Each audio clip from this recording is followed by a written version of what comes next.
प्रात्यक्षिक गळ्यामध्ये जे घालून आलेले आहेत जे बोर्ड्स आहेत त्यांनी आपण जाणून घेणार आहोत। दादा, तुम्ही हे जे बोर्ड्स गळ्यामध्ये टाकलेले आहेत निवडणूक आयोगाच्या संदर्भातलं हे जे मशीन तुम्ही या ठिकाणी लावलेलं आहे नेमकं काय सांगा? हे बघा, हे बीजेपी सरकारने केलेलं फिक्सिंग आहे। इथं मतदान केलं ना तुतारीला, हे वोटिंग आपोआप डायरेक्ट कमळाला जातं। कमळाबाई चोर आहे, कमळाबाई चोर आहे। हे बीजेपी सरकारने केलेलं कारस्थान आहे।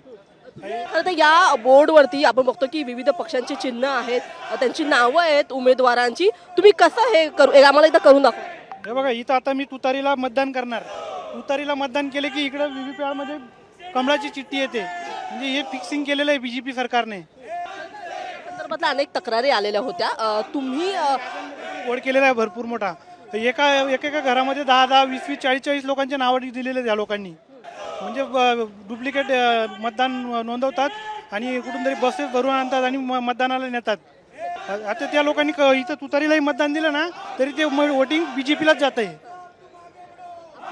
या ठिकाणी जेव्हा आपण मतदान करतो त्या ठिकाणी जे EVM ची मशीन असते त्या मशीनमध्ये आपण जे नाव दाबतो किंवा जे चिन्ह दाबतो त्याच्या समोरचं जे बटन आहे ते कोणतंही नाव, म्हणजे या ठिकाणी आपण बघतो कमळ आहे, काँग्रेसचा हात आहे, तुतारी आहे, इंजिन आहे, मशाल आहे, घड्याळ आहे, धनुष्यबाण आहे, असे विविध चिन्ह विविध पक्षांचे आपल्याला या ठिकाणी पाहायला मिळतात। मात्र कोणत्याही म्हणजे इतर कोणत्याही पक्षाच्या चिन्हाला खरं आपण बघतो की या ठिकाणी बटन दाबलं तर थेट आपण बघतो की जे मशीन आहे त्याच्यामध्ये मात्र ते मत जे आहे ते थेट कमळाला जातं, म्हणजे भाजपला जातं। अशा पद्धतीचा आरोप वारंवार जे ते विविध पक्षांकडून होताना पाहायला मिळतात आणि त्याचाच एक चित्र आपल्याला या निमित्ताने आजच्या या मोर्चामध्ये पाहायला मिळते। आपण त्याच्याशी बातचीत करणार आहोत। खरं तर राहुल गांधींनी आरोप केले, त्याच्यानंतर मुंबईमध्ये महाराष्ट्रामध्ये अनेकांनी आरोप केले।